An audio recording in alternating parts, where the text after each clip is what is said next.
So going into World War II, China was in the midst of a conflict between the nationalists and the communists. And really, before World War II, the nationalists had the upper hand.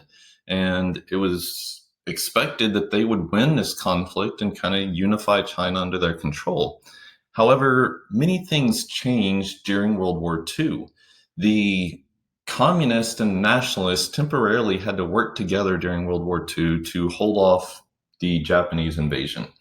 And during that time, the communist forces were much more effective using guerrilla warfare tactics and things like that against the Japanese than the nationalist military. Also, during that time, the communists continued to win over more and more support, especially from the peasant population as well as students throughout China. And they won over most of the rural parts of northern China. And so, following World War II, this struggle between these nationalists and the communists is resumed, and ultimately the communists win out. And Mao Zedong is going to proclaim the People's Republic of China in 1949. And following this, he implements a period of rapid social and economic changes in China, transforming them into a communist regime. And so, under this political and economic transformation, it centered on his 5-year plan. And his 5-year plan was aimed at building up China's heavy industries, especially steel production, things like that.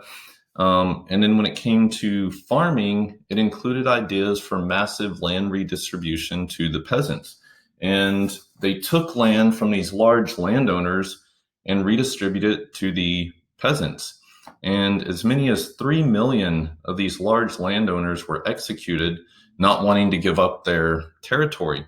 And so for a short period of time, peasants actually owned land in China.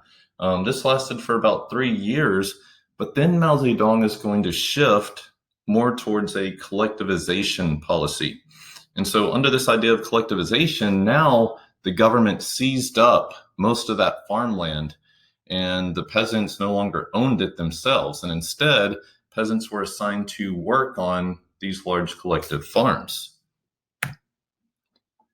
One of the beneficiaries of the communist regime was women. During the war, the communists had done a great job of really appealing to women.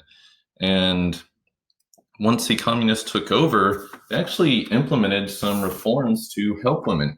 Women are granted full legal equality. Women are allowed to divorce. They got rid of things like arranged marriages, and officially foot binding would be banned as well.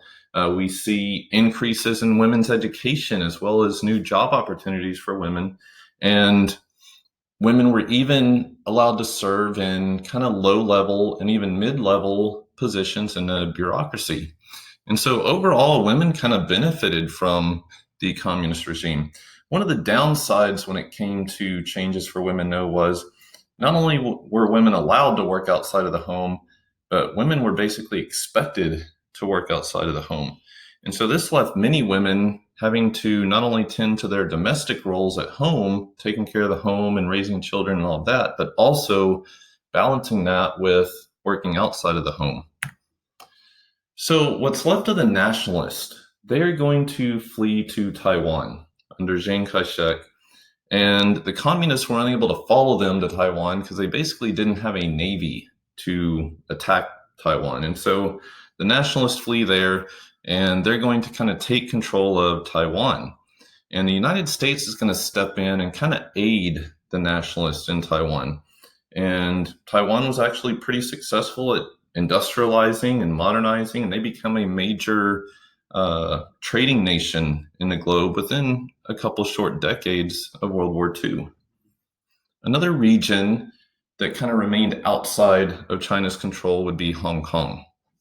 Hong Kong is one of the few regions that Britain keeps control of after World War II.